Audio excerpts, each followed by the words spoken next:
자, 의문의 의미에 대해서 한번 설명을 해보도록 하겠습니다. 의문이라는 것이 첫 번째로 의미를 구별한다라는 의미를 가지고 있고요. 그리고 두 번째로는 소리의 최소단위다라는 의미를 가지고 있습니다. 그래서 이 두 가지가 특히나 중요한데 그 중에서 먼저 의미를 구별한다라는 것이 무슨 뜻인지 한번 확인을 해보겠습니다. 예를 들어서 여기에 안전이란 단어와 운전이란 단어가 있는데 여기 아라는 모음과 그리고 우라는 모음을 제외하고 나면 이 안전과 운전은 의미가 구분되지 않습니다. 그런데 여기에 이렇게 아라는 모음을 써주고 여기에 우라는 모음을 써줌으로써 안전이라는 의미와 운전이라는 의미가 확정지어지게 되는 겁니다. 이런 것을 의미를 구별한다라고 하는 거예요. 자, 모음만 그런 것이 아니라 자음도 마찬가지입니다. 여기 안전이란 단어와 그 다음에 암전이란 단어를 보면 여기 니은과 그 다음에 미음 받침이 있는데요. 이 둘을 이렇게 빼고 나면 서로 구분이 되지 않습니다. 그런데 여기에 니은이라는 자음을 가져다 놓고 그 다음에 여기에는 미음이라는 자음을 가져다 놓음으로써 안전이라는 단어와 암전이라는 단어의 의미가 확정되게 되는 겁니다. 이런 것을 의미를 구별해 준다라는 것이고, 그리고 소리의 최소의 단위이다라고 이야기를 하는 이유가 무엇 때문에 그러냐면 의문이라는 것 자체가 소리에 관한 것이기 때문에 그렇습니다. 그래서 여기 표기에 관한 것이 아니다, 또 그 소리에 관한 것이다라는 걸 확인하셔야 되고, 그다음에 이런 것도 있습니다.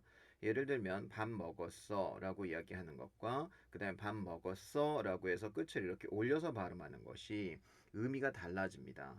그래서 끝을 높이지 않고 밥 먹었어 라고 이야기를 하면 내가 밥을 먹었다 라는 사실을 그냥 알려주는 것 뿐인데 밥 먹었어 이러면서 끝을 올려주게 되면 상대방한테 밥을 먹었는지를 물어보는 의미로 달라지게 되는 것입니다.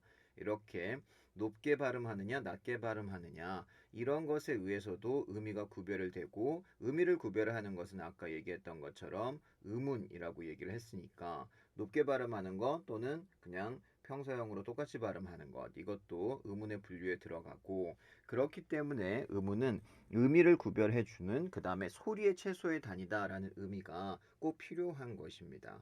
그래서 높게 발음하는지 낮게 발음하는지는 이제 소리의 영역이니까요. 자, 그리고 이 두 가지 정도를 놓고 봤을 때 이렇게 위에서 봤던 그 안전이나 운전 또는 안전이나 암전에 대한 것들처럼 자음이나 모음 같은 의문을 이런 것들을 분절 의문이라고 합니다. 서로 분리가 가능한 것이고요. 그런데 이렇게 밥 먹었어 또는 밥 먹었어 이런 것처럼 이게 억양이라든지 아니면 이런 것도 있습니다. 자, 길게 발음하는 밤과 짧게 발음하는 밤이 길게 발음하느냐 짧게 발음하느냐에 의해서 의미가 달라집니다. 그래서 이것 역시도 음운에 들어가게 되는데요. 이렇게 길이의 장단이라든지 아니면 높낮이 이런 것들을 무엇이라고 얘기하냐면 비분절 우문이라고 합니다. 분리가 되지 않는다라는 뜻입니다. 그래서 이렇게 분절 우문, 비분절 우문을 합하여서 의문이다라고 이야기를 하고 요즘에는 자주 쓰지 않는 용어인데요. 분절 의문은 음소라는 용어로 표기하기도 하고요. 비분절 의문은 운소라는 용어로 표기하기도 합니다. 우선 여기까지 봐두시고 그 다음에 이 뒤에 이제 분절 의문 중에서 자음과 모음 가지고 또 선생님이랑 같이 의미를 이해해 보고 그 다음에 암기해 보도록 하겠습니다. 의문의 의미는 여기까지 이해하시면 됩니다. 고생하셨습니다.